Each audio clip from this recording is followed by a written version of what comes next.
today. What I'm going to talk about is the Great Famine and Irish politics. We have a number of themes I want to look at. So just kind of summarize the political context in which the famine takes place, the background in terms of the development of mass nationalist politics under Daniel O'Connell. I'm not going to spend much time talking about British government policy during the famine. I'm quite happy to address that issue in questions. I want to focus more on what's happening in Ireland.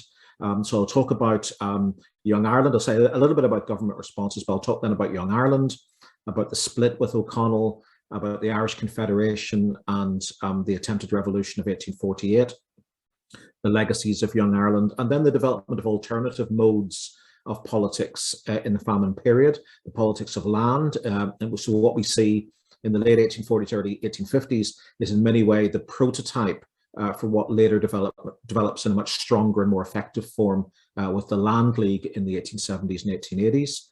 I'll say something about the relationship between the Catholic Church and politics, and then a bit also about Tory politics, and specifically the Orange Order in this period.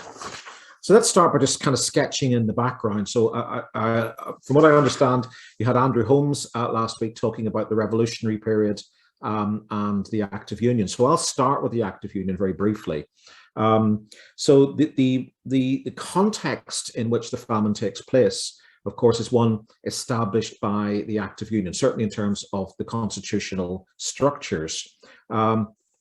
As you know, this creates the new United Kingdom of Great Britain and Ireland, abolishes the separate Irish Parliament, and theoretically integrates Ireland into a unitary metropolitan state of the United Kingdom. So theoretically, this sweeps under the carpet and removes the previous colonial status of Ireland and turns it into an integral part of the UK. Now, in practice, of course, this doesn't quite work out as it's intended. But to represent that integration, Ireland sends, first of all, 100, later 105 MPs to sit in the United Kingdom Parliament, 28 representative peers as well, four bishops of the Church of Ireland. But of course, we're not dealing with a democratic society here. There's an extremely high property qualification required to stand for elections, so only members of the elite, of either the landed elite or the professional or middle class elites can afford to stand for Parliament. And the franchise is restricted as well, dependent on property owning or the rental of land worth a certain value, and actually becomes more restricted after 1829 than it had been previously. So it's no surprise that a high proportion of MPs going to the Parliament from Ireland, 70% in the period between 1832 and 1859, are from the landed classes. That's where power lies, political power lies, at least in terms of formal modes of representation. But theoretically, the union is meant, as I say, to initiate a new start between Britain and Ireland after the violence and the upheavals and the disruptions of the last decade of the 18th century. And part of the union deal, as it's initially put forward, is an incorporating one. Part of the offer made in 1800 involves the tying of the union to Catholic emancipation. That is, the granting of equal political rights in terms of religious affiliation to Catholics alongside Protestants.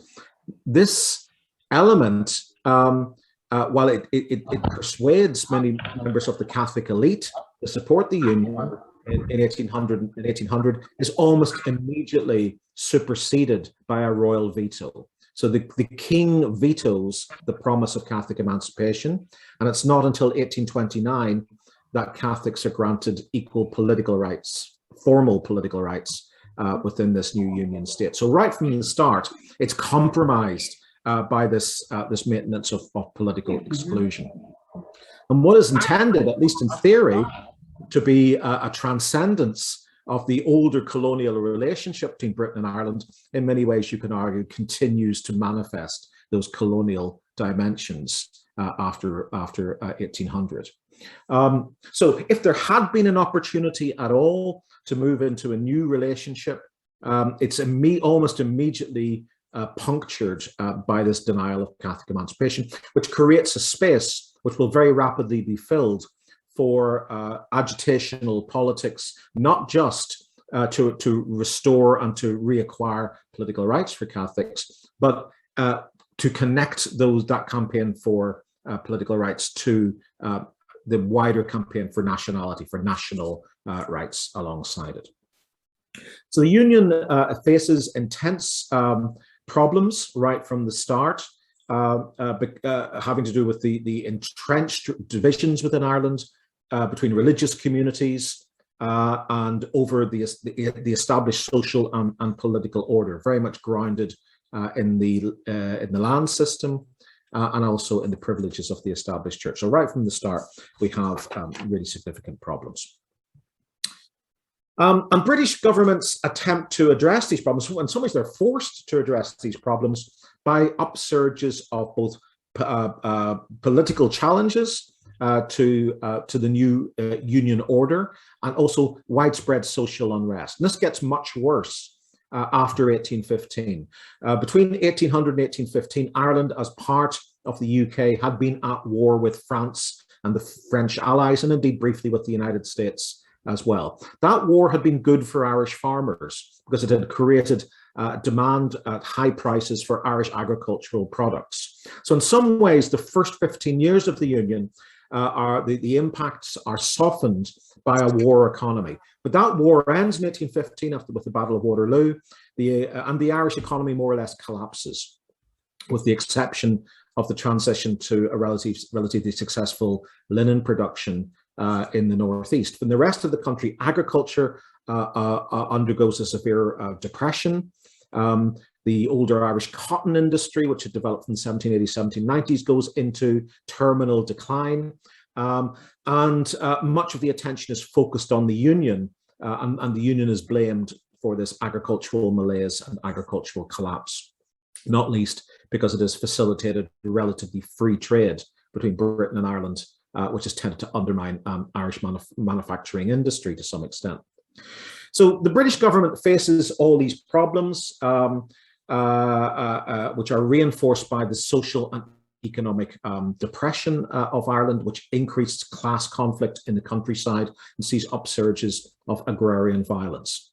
Now, how does the state respond to this? Well, it kind of alternates between periods of repression, where it's using military force and using extreme legal powers, coercion, to try and repress the social and political unrest in Ireland. So you can see that in the 1810s, the mid-1820s, and the early 1830s, when there's a revolt against the payment of tithes in Ireland, and also in 1843-44. But the government also, at different times, tries, if you like, the carrot as opposed to the stick, and tries various forms of reform to try and win back some popular opinion within Ireland itself.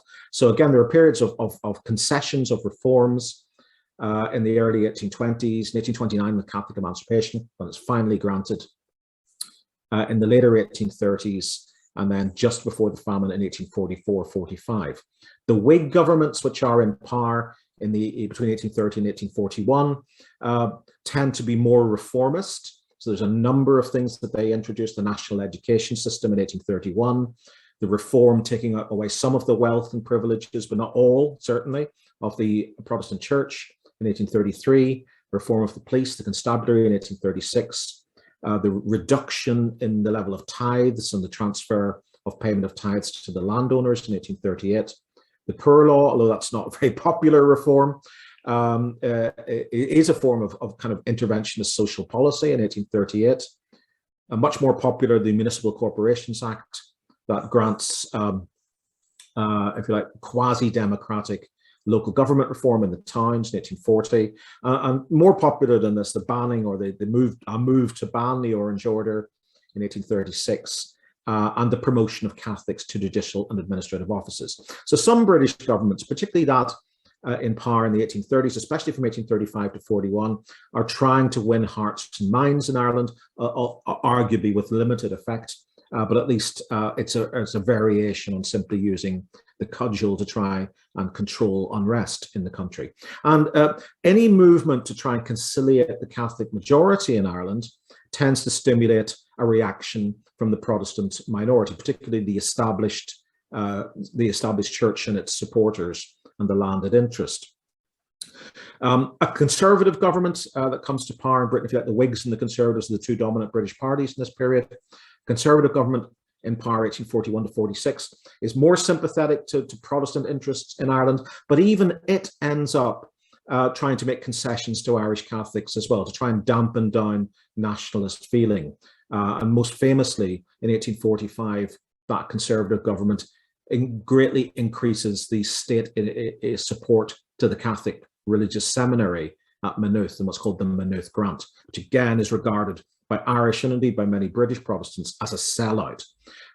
So what we're seeing here is British governments alternating between periods of repression and concession to try and manage the problems of Ireland, but without really getting beneath the surface into the very deeply rooted social and economic structural problems. Now, one of the reasons that British governments do this is because of the development of mass Catholic constitutionalist politics under this man, Daniel O'Connell. He is the dominant political personality of the first half of the 19th century. Comes to prominence by 1814, 1815, and remains at the centre of the Irish political life right through until his death in the spring of 1847. So O'Connell leads a successful political insurgency. When I say insurgency, it's a constitutionalist insurgency. This is about mass mobilization, of getting people involved in meetings, of petitioning, and ultimately then of electoral challenges as well in the 1820s. And he leads the campaign to, in a sense, to force the British government to concede what it had refused to give back in 1801, Catholic emancipation or the granting of full political rights to Irish Catholics. O'Connell's success in this mobilization, which involves getting very large numbers of relatively poor people in Irish society, small tenant farmers, many of whom have the vote in the counties and what are called 40-shilling freeholders. He manages to persuade them to rebel against the control that the landowners have over them and over their electoral behaviour, and to vote for candidates who will support Catholic emancipation, including himself when he stands for election in County Clare in 1828. So O'Connell becomes a hugely popular figure because he is seen in 1829 to have browbeaten a British government into conceding what is seen by Irish Catholics as a hugely symbolic victory. In practice, it's really only members of the Catholic elite who benefit directly from this, people who can become MPs because they've got the money, or people who can become judges if they're appointed to judicial positions, but it's seen by Irish Catholics as a collective victory. O'Connell is given the nickname the Liberator as a consequence of this.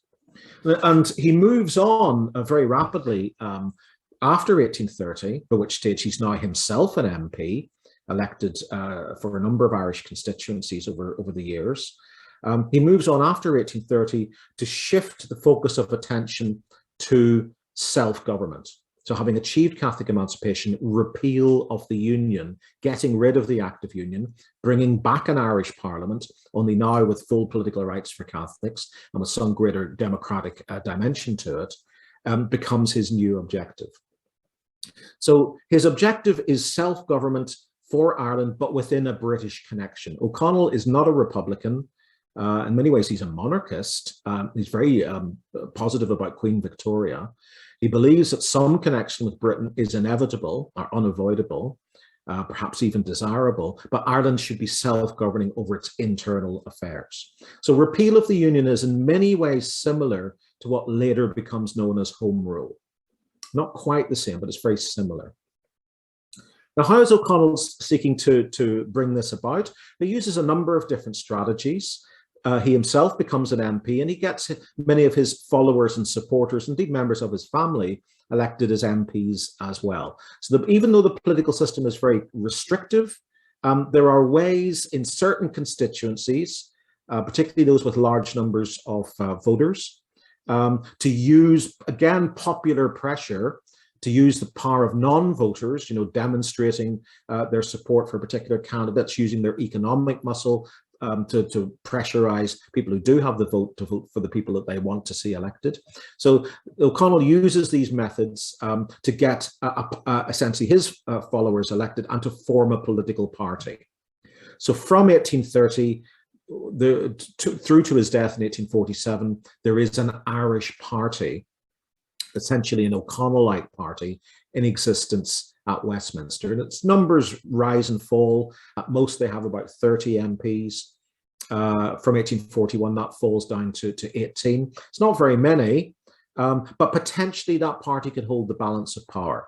So again, there's a kind of a trying out of methods which we'll later see being used by Charles Stewart Parnell in the Home Rule campaigns in the 1880s and 1890s, using a kind of coherent block of Irish MPs to try and promote constitutional change.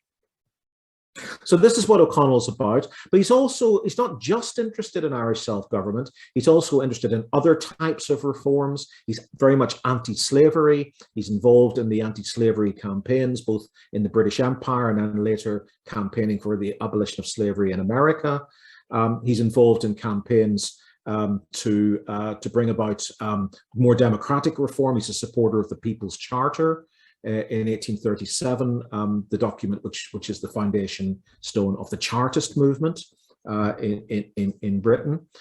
He's a supporter of nationalist and liberal movements overseas in places like Poland and South America as well. So he's got lots of interests, and he's well known as a political figure outside Ireland as well as within it. He's also, and this is one of the reasons he gets criticized later on, prepared to do deals. He's a deal maker, he's a pragmatist. If he doesn't get what he wants in the first instance, he'll then kind of take a few steps back, work on another project to try and do something else, and then maybe return to his principal objective a little bit later. So in the later 1830s, when he does kind of hold the balance of power in the British House of Commons, he uses that to extract a number of concessions and reforms from the British Whig government in power at the time, including patronage appointments, the appointments of Catholics to judicial positions, and certain reforms, including the Municipal Corporations Act, which allows him to be elected in 1841 as the first Catholic Lord Mayor of Dublin, certainly since 1688. So here we have O'Connell and his political movement dominating the landscape. In the early 1840s, he shifts back to a more, if you like, full throttle campaign for repeal of the Union after having sidelined that for a few years. There's a Conservative government in power. He believes that by confronting that government with what we might describe as people power, mass mobilization, that government will cave in to his demand for repeal of the Union. So O'Connell uses techniques like what are called the monster meetings, mass meetings involving tens, in some cases perhaps even hundreds of thousands of people at selected sites throughout Ireland. There's about 30 of these in the year 1843. You can see an illustration from one of the British illustrated newspapers, the Illustrated London News, of the meeting at Tara, which is the biggest one, where there's estimated to be over 100,000 people in attendance. So there's this mobilization of numbers, the printing of newspapers, organization at a local level, petitioning, electoral campaigns, all of these tactics that O'Connell believes are necessary to bring about pressure in politics short of using violence. So his political principles rule out the use of force or violence, but he's prepared to engage in a bit of brinkmanship at various times. However, unlike the Catholic Emancipation campaign in the 1820s, the repeal campaign fails. The British government doesn't back down. It uses coercion in 1843 to suppress the movement. The Clontarf monster meeting is banned, and the British government uses force to put it down. It then uses legal powers to arrest O'Connell, has him tried, has him imprisoned, although he gets out on a technicality.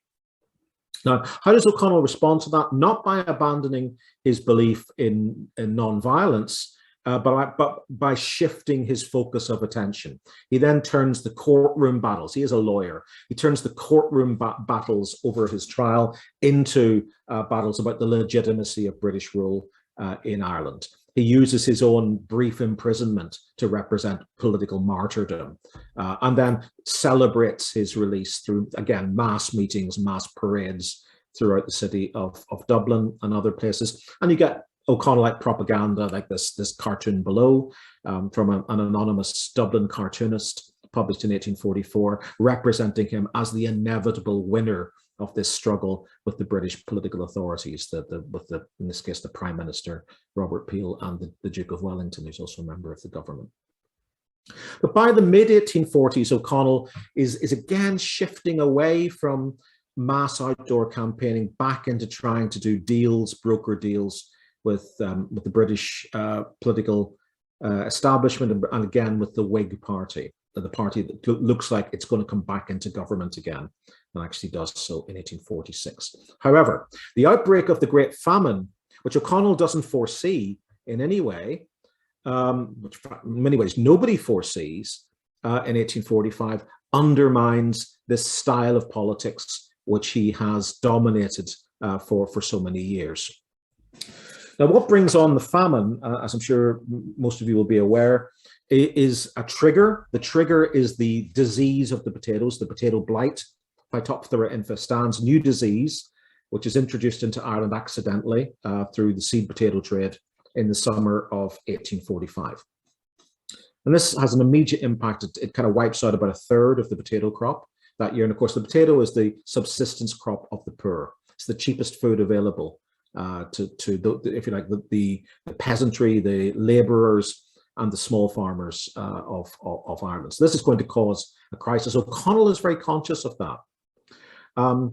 And so he's seeking to mobilise the opposition against the government to leverage assistance to Ireland, and also to use public opinion within Ireland to leverage that aid as well. So he establishes an organisation called the Mansion House Committee in Dublin, which is raising consciousness about the threat of hunger, right from a very early point, at a point when many people are kind of playing it down. O'Connell is using his platform, in a sense, to play it up and to say there's going to be a real crisis here unless the government does something.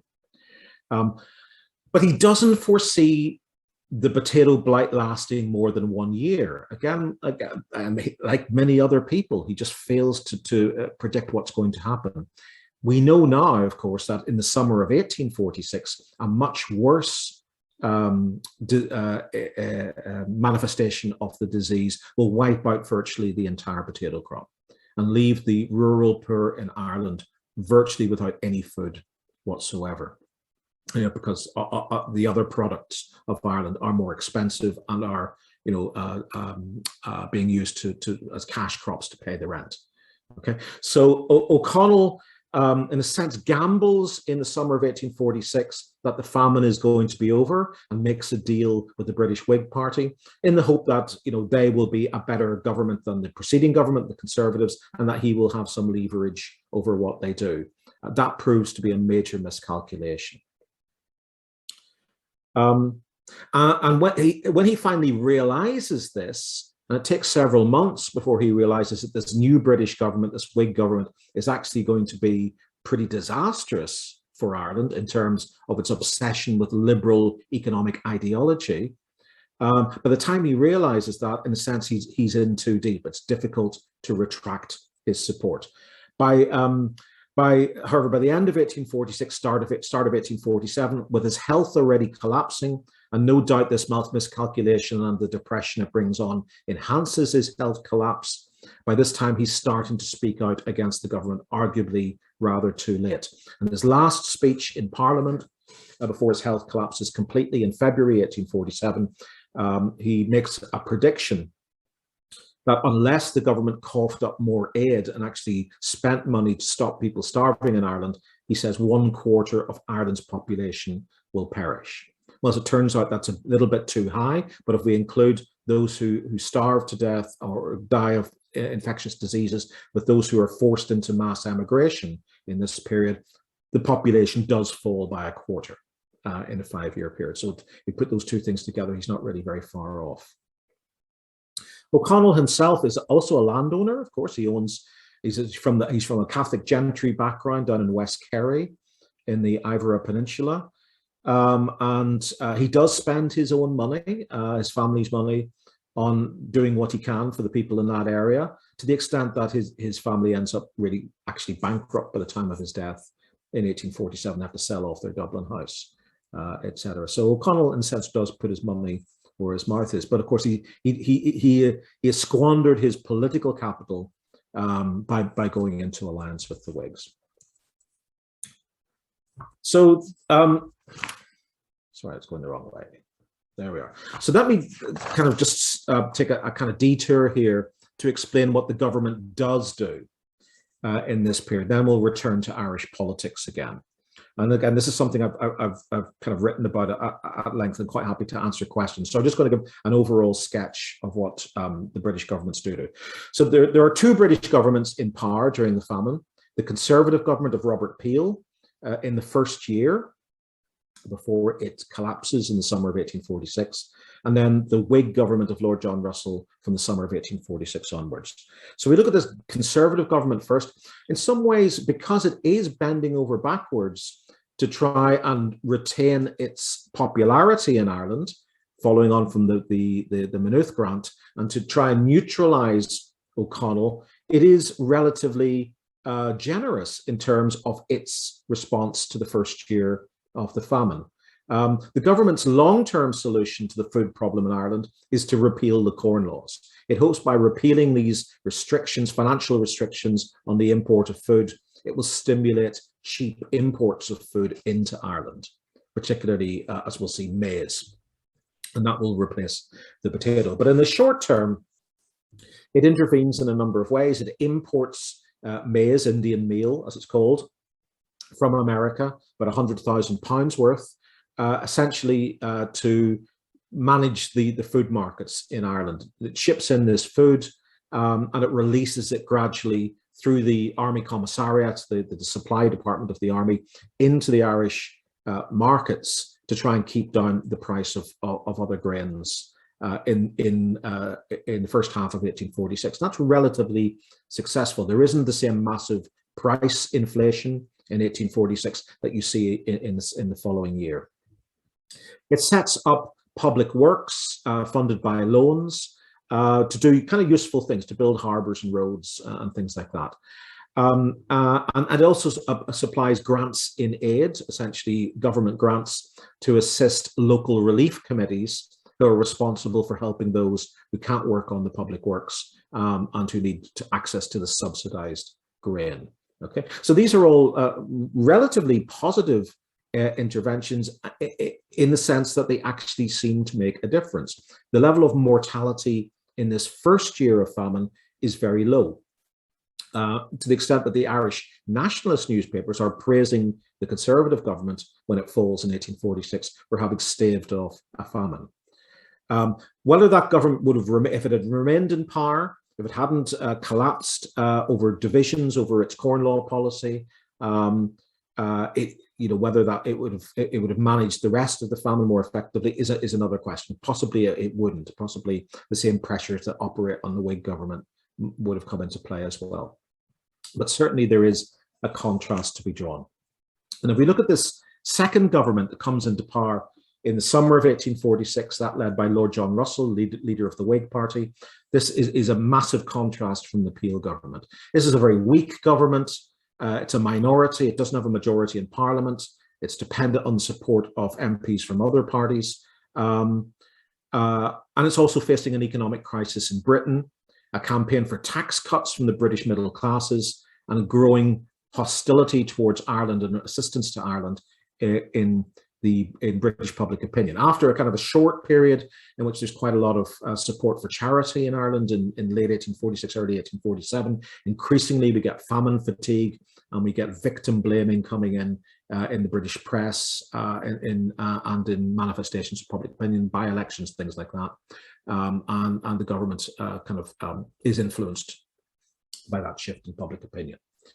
It takes a much harsher line in a number of areas of policy. It abandons government grain imports and leaves everything to market forces. So both import and export are unregulated. Imports are unsubsidized, unsupported. The private market is left to manage the food supply. And that proves to be catastrophic, particularly in the winter of 1846 to 47. Price of food goes through the ceiling. Ireland is still exporting food. Very little is being imported. It retains the policy of public works, but makes them non-developmental. In other words, makes the works useless in response to the perception that assisting public works for useful purposes has just been subsidizing the Irish landlords. This government hates Irish landlords or blames them for the famine. They're held to be responsible for what's happening, and the idea is they should be forced to pay for relief rather than the British taxpayer. But also the labouring poor must be forced to adopt work discipline. They must, so a system of piece rates, essentially payment by results, is brought in on the public works, which benefits those who are young and fit and makes it virtually impossible for those who are old or sick or disabled in any way to earn enough to stay alive. The rate of wages is pegged at an artificially low level. People start to starve on large numbers while working on these works that are supposed to keep them alive. It proves to be catastrophic. The government does recognize that this is a catastrophe and decides to adopt a different strategy in the summer of 1847 through direct feeding of people through what are called the soup kitchens. This is an operation for about 2.5 to 3 months. At its peak, the soup kitchens are feeding 3 million people with daily rations, and it does prove to be relatively successful in reducing the death rate. However, they're very slow to introduce these. There's a gap of about 2 or 3 months between the closure of the public works and the opening of the first soup kitchens. And as soon as the next harvest comes in 1847, the soup kitchens are closed down. So the official line is that the famine is over and that you can return to some kind of normality at this point. But of course, the famine isn't over because there's still a massive food shortage, there's still massive unemployment. There's increasing levels of clearances by landlords, throwing people out of their farms and out of their small holdings with no other options in terms of employment. So the government's answer to this is to throw everything onto the poor law. So from the autumn of 1847, all relief essentially is thrown onto the poor law system, which is funded out of local taxation through rates, which are themselves collapsing over most of Ireland. There's a reluctance to use any more central government spending from this point onwards. So what we see is a crisis in the workhouses, massive overcrowding, outbreaks of disease, people crowding into the yards of the workhouses, trying to get outdoor relief, contracting disease there. So these become hugely sites of mass death. And they start to go bankrupt because they can't raise enough money locally either. So there's almost an abandonment of Ireland to its fate without further government intervention in this period. The government also fails to intervene to stop clearances or to restrict clearances, which are, as I say, are affecting tens of thousands of people. Perhaps even as many as 250,000 people are affected by clearance. That is forcible removal from their homesteads between 1847 and 1852. So not surprisingly, mortality is massive. There's probably around 1 to 1.1 million people die in this period from 1846 to 1852 of famine or of directly famine-related causes, that is infectious diseases brought on by social collapse and malnutrition. And why does the government fail so abysmally to deal with the famine crisis? There are constraints. As I say, there are these political pressures on it. In Britain, there is a genuine economic crisis in Britain, but there's also the ideological obsession with free trade and laissez-faire, letting things be, market forces, forcing people to help themselves, even if they're clearly incapable of doing so. Providentialism, the idea that there's some kind of divine intervention behind the famine, and ultimately also victim blaming. Okay, so we've got a complete failure, particularly by the second government, to effectively address the famine. Now, how does this impact back in Ireland? Well, we've seen O'Connell makes a very poor call, the wrong decision, if you like, in backing this government in 1846. He is strongly criticised within the nationalist movement by the Young Irelanders. Now, who are the Young Irelanders? Where do they come from? And what part do they play in this story? Well, they started off as the kind of, if you like, a ginger group, a lobby group within the Repeal Association. Initially, a small group of highly educated young men, many of them coming out of Trinity College Dublin, both Protestants like Thomas Davis and Catholics like Charles Gavin Duffy and John Blake Dillon. This group establishes a newspaper, The Nation, in 1842, which it's using to try and raise national consciousness. They're influenced by romantic ideas of nationalism coming from Europe. They're interested in cultural nationalism. None of them are really Irish speaking, but they believe the Irish language is important. They believe that poetry and literature is important. So they're initially a kind of an intellectual group, but trying to reach a wider audience through a dedicated newspaper to raise national consciousness. Initially, they support O'Connell and the repeal movement, but they're growing increasingly disillusioned with him even before the famine, over his closeness to the Catholic Church. They believe Irish nationality should transcend religious division, just as they have transcended religious division within their own friendship group. And they believe that nationality must not reflect religious identity. And this brings them into conflict not only with O'Connell, but also with the Catholic Church, who continue to regard O'Connellite politics as a vehicle for promoting Catholic or attaining Catholic political objectives, the disestablishment of the Church of Ireland, the promotion of Catholic education, and things like that. So initially, this is a kind of literary group, an intellectual group. Thomas Davis is the kind of central figure, but Davis dies of scarlet fever in September 1845, just on the cusp of the famine. And from that period onwards, Young Ireland starts to become more politically radical. More, if you like, more pronounced radical figures start to become more prominent. John Mitchell is the most important one here, Northern Presbyterian. I'll come back to him in just a minute. Thomas Francis Mayer from Waterford, also a kind of more militant figure within the movement. So the Young Islanders group, the Nation group, is starting to attract more radical voices by 1845, 1846.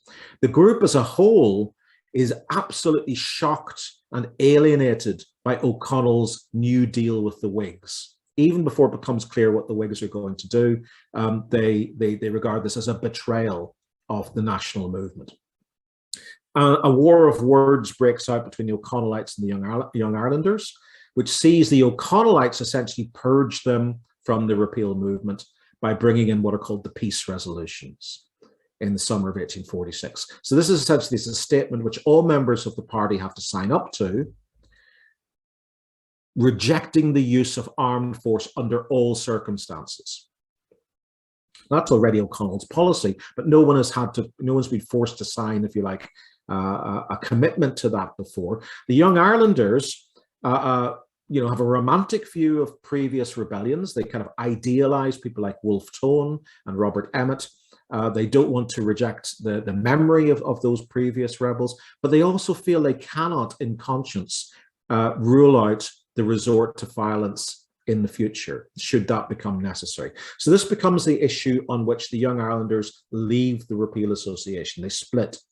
It's just much to the amusement of British cartoonists, like this cartoon in Punch. We have O'Connell here as a Kilkenny cat fighting to the death with William Smith O'Brien, who emerges as the leader of the Young Irelanders. Now he's kind of an unlikely leader. He's himself a Protestant landowner. He's been an MP for years with different political parties, but he has kind of swung into quite of a strong nationalist position. He's very politically experienced. He describes himself as middle-aged Ireland. He's a bit older than the others, and they look to him as a kind of leadership figure. So the Young Irelanders leave the Repeal Association, led by Smith O'Brien, and move into open opposition to the O'Connellites. So now we have nationalism split in two. But O'Connell still retains the support of the mass of ordinary Catholics in Ireland, despite seeming to make this mistake with the Whigs. He still has the personal authority, the charisma, if you like, almost the kind of almost sanctified position within Irish Catholic public opinion that makes it very difficult to land any blows on him personally. But his health is collapsing, by early 1847, it's quite clear he's a dying man. He decides to travel to Rome, to carry out a kind of final pilgrimage, if you like, before he dies. He dies even before he gets to Rome and Genoa in May 1847. But they bring his body back to Ireland. There's a massive funeral in August 1847. You can see the Illustrated London News representation of that. Despite the deep unpopularity of the British government, of the Whig government, O'Connell seems to have escaped censure for that. And not only him, but his family as well. Obviously we get this kind of memorial cult of O'Connell being built up afterwards. He is succeeded as leader of the repeal movement by his son, John, who's a pretty awful politician, pretty incompetent, and doesn't have any of his father's charisma. But in some ways, at least for a period, seems to carry that forward, seems to carry the repeal movement forward. The movement itself is collapsing. Its money's not coming in anymore because people can't afford to pay their dues to the Repeal Association. Local MPs are essentially establishing their own personal fiefdoms. There's a collapse of central coordination. So it looks like there might be a space for the Young Irelanders to fill here, but they don't really succeed in filling that space. And I think the principal reason is that they continue to have the opposition of the Catholic Church. In many ways, it's the Catholic Church and the leaders of the Catholic Church who fill the political vacuum created by the death of O'Connell and the collapse of his movement. Now, we've seen already that obviously there's Irish representation in the British Parliament. That's where policy is being made with regard to Ireland. Theoretically, there should be Irish opposition to that policy in Parliament, but because of the collapse of the repeal movement, its disintegration, there isn't really a coherent opposition voice from Ireland to British government policy. There's an attempt in early 1847 to set up some kind of united Irish party, which would connect the repealers, the Irish liberals, the Irish conservatives, but the internal divisions are too great. Divisions over religion, over their relationship with the governing party, over what kind of relief system should be introduced, over whether the poor law was legitimate or not. There's a complete failure to produce a coherent Irish opposition, and that collapses. And when there's a general election in the summer of 1847, everything kind of reverts back. The electorate is disintegrating in the countryside. Tenant farmers are losing their farms, or they're no longer registered to vote because they don't have the payments that qualify them. So there are very few contested elections. And as Brian Walker has pointed out in research on the 1847 general election in Ireland, the famine, despite being in the middle of the famine isn't really a platform issue. Because there's the tiny number of electors who are still able to vote aren't really concerned about the famine. They're kind of middle class and upper class concerns. So we have a collapse of constitutional politics, but a kind of a failure of the radical alternative really to fill it. The Young Irelanders established a new organisation called the Irish Confederation in early 1847. They looked to Smith O'Brien to lead it. They do establish a local organisation called the Confederate Clubs in many of the towns, but they can't really break through into the countryside because of the opposition of the church. They don't really get any significant Protestant support, even though they obviously saw themselves as a non-denominational association. And John Mitchell, very much, who's a Northern Presbyterian, a Unitarian, I suppose, is very much calling on Northern Presbyterians to remember 1798 and come into the Confederation, but without really any significant success. The Confederates are also internally divided about what to do about the famine. They can't decide. They know that the British government is wrong, is bad, is to blame, but they can't really figure out what alternative policy they should adopt. Some within the Confederation, like Smith O'Brien, himself a landlord, Charles Gavin Duffy, are hoping to win over the Irish landlords to support the national movement. Others, like John Mitchell and James Fintan Lawler, the kind of emerging voice of radical agrarianism associated with the movement, are rejecting landlordism completely. So the movement is internally at odds over what it should be doing. And Lawler's ideas, which I haven't got time to go into in detail here, are really very radical indeed. He's arguing for the nationalisation of land and the redistribution of land to tenant farmers and smallholders. He's essentially calling for a social revolution against landlordism as the correct way to respond to the famine. So Lawler's ideas are really very much at odds with Gavin Duffy, who's a much more centrist figure, and with Smith O'Brien, who's much more socially conservative. Ultimately, the radical Young Irelanders, Mitchell and his associates, John Martin, Michael Doheny, Thomas Devon Riley, split off from the Confederation, established their own newspaper, the United Irishman, in early 1848, and start calling for an immediate revolution with a social dimension. In many ways, their language becomes increasingly apocalyptic. So now not only do we have the repeal movement split, but we have a Young Ireland split into two different organisations by late 1847 as well. But however, briefly, it appears that history is on their side. In 1848, revolutions break out all across Europe.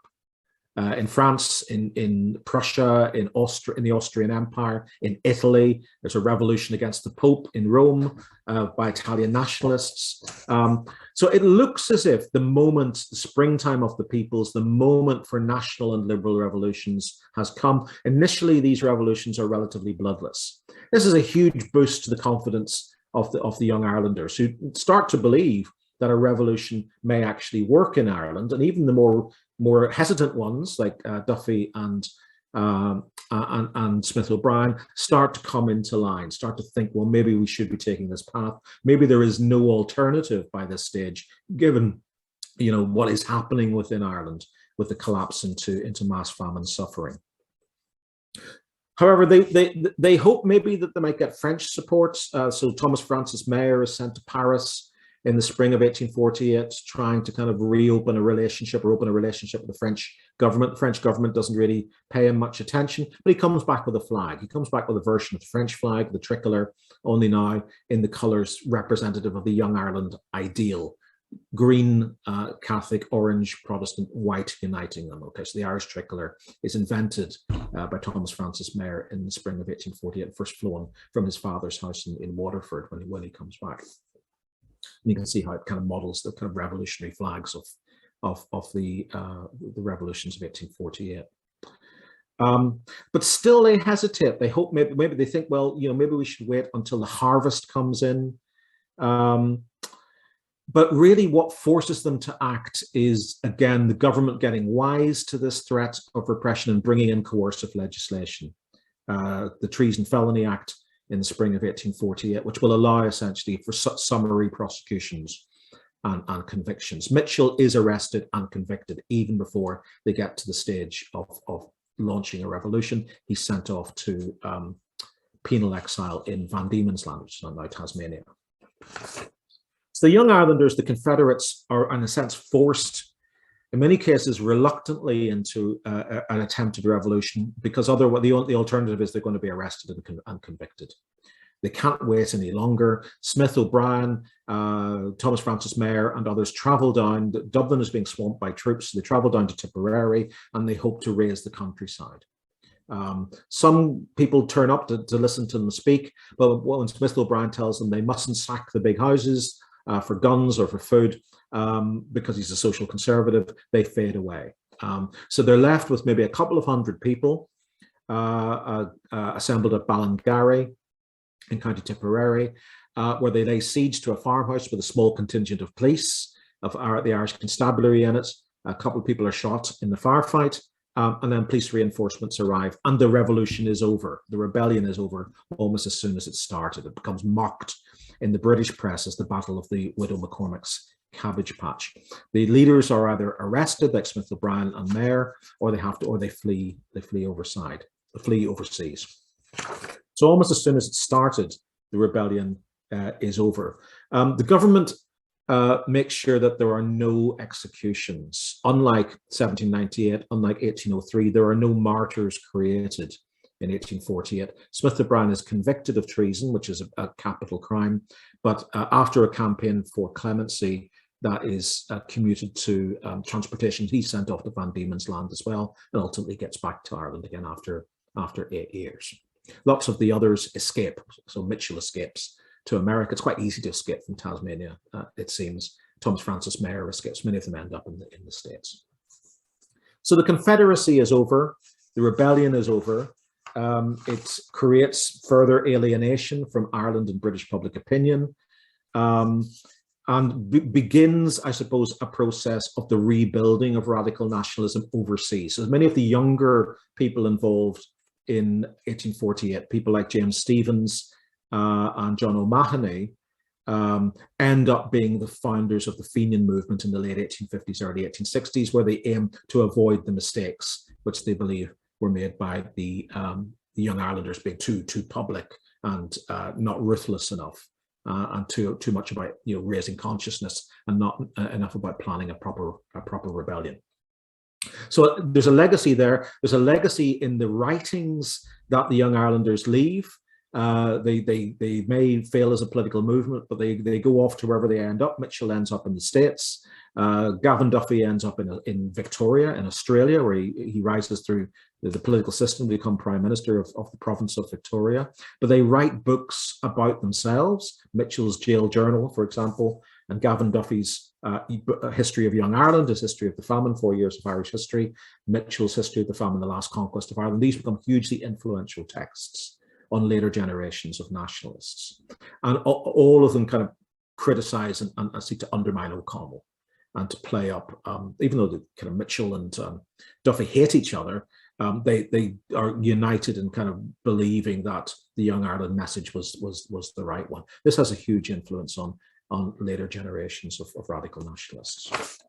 Okay, so look, I'm running a bit short of timer, so just going to summarize the rest of what I was going to say. So there is an attempt to create another form of politics in the later 1840s, mostly in the north, in Ulster, and in the east, in South Leinster and East Munster, which recover from the famine a bit quicker, and where there are substantial tenant farmers who are more worried about the loss of their income, more worried about the threat of eviction than they are about death. So there's a politics of land being carved out by people like William Sharman Crawford, the Ulster radical agrarian leader, and James McKnight, the Presbyterian newspaper editor of the Banner of Ulster in 1847, 1848, 1849, and then by Charles Gavin Duffy once he gets out of jail in 1849, to try and create a new politics of land reform.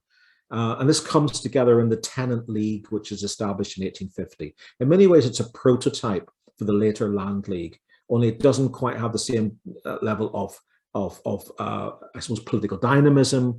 There are squabbles and divisions within the leaders. The movement collapses by 1852, 1853 into too many factions. But it has a moment where it achieves a relative degree of political success in 1852 in the south, although not in the north, where Sharman Crawford is defeated in his attempt to take on the landlords of County Down in the election in that county. So land reform, again, which I'll talk more about in questions if people want to know about it, is an alternative form of politics that is emerging at this time, but then kind of collapses due to its own internal contradictions, and also the return of a degree of prosperity in the Irish countryside, or at least in the west, in the eastern and northern parts of the countryside by the mid-1850s. The vacuum which has been created by the collapse of O'Connell is very much filled by Catholic leadership, particularly the new head of the Catholic Church, Paul Cullen, who's been based in Rome but returns to Ireland at the start of 1850, end of 1849, start of 1850, to become Archbishop of Armagh and later Archbishop of Dublin, establishes his personal control over the church through essentially the conference, the Synod of Turles in 1850, and who seeks, in a sense, to shift Catholic politics away from nationalism into pursuing Catholic educational and political objectives.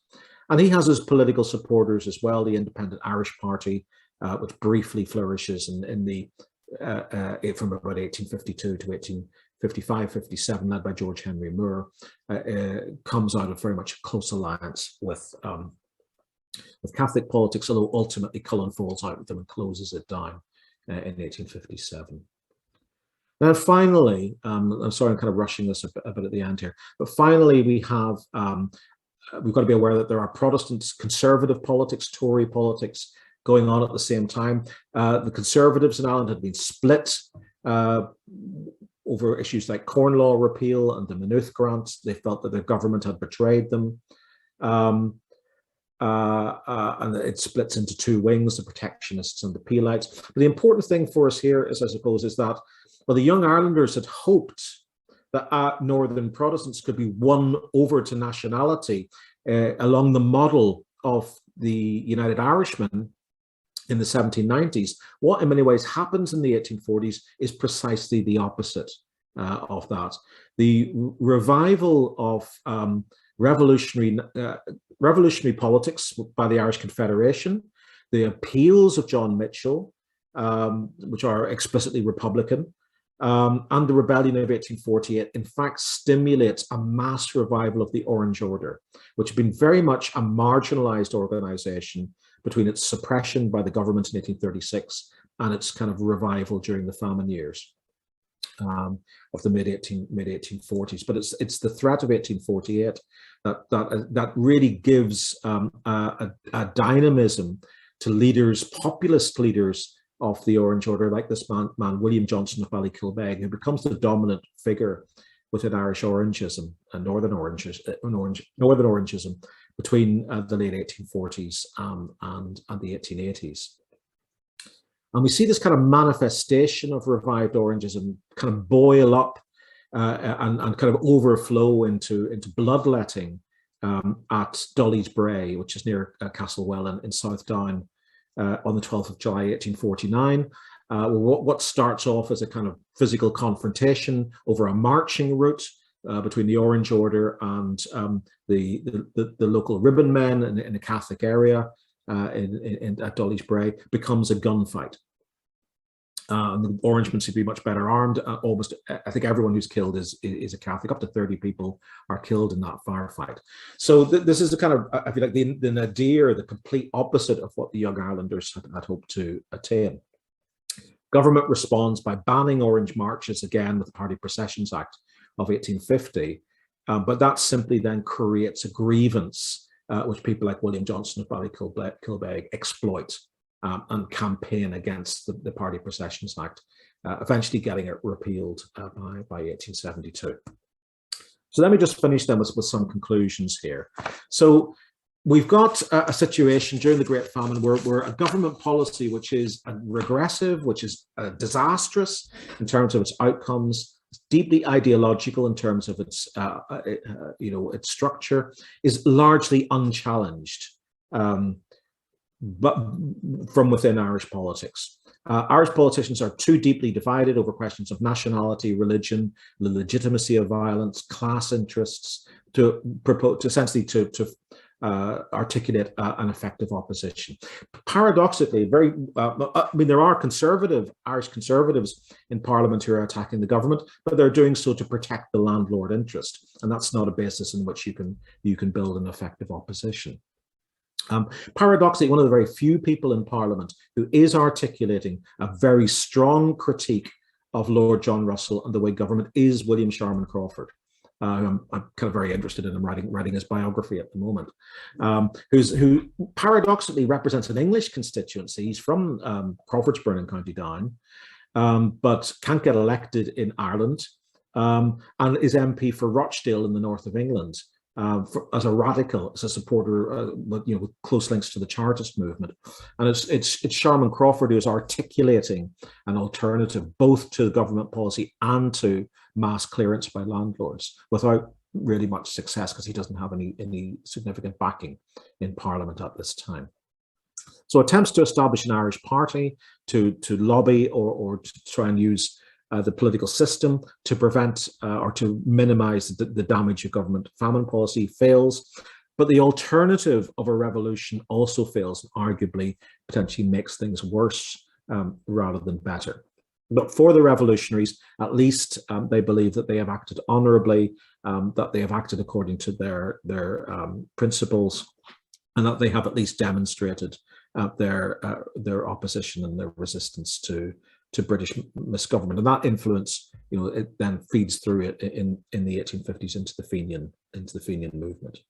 Despite the ideals of Young Ireland to transcend sectarianism, we actually see a resurgence and a revival within sectarian politics in these years, particularly from 1848 through to 1852. We see an attempt to establish an alternative politics of land which can unite Catholics and Protestants, but that collapses by the mid-1850s. So it's all a bit of a mess. I'm going to give the last word in this to Lord John Russell himself, who in his later life, well, he never actually engages in self-criticism, at least acknowledges that the impact of the famine has been hugely damaging to British rule in Ireland. He writes this in his memoirs in 1868. Providence has justly afflicted us by the old fires of disaffection, which had been lighted in the hearts of Irishmen and are now burning with such fierceness on the banks of the Hudson and the Potomac. And what essentially Russell is saying there is that, we have failed to address the grievances of Ireland, and now we see Irish America being turned into a massive and dangerous force for British rule in Ireland. He's thinking specifically about Fenianism at this time.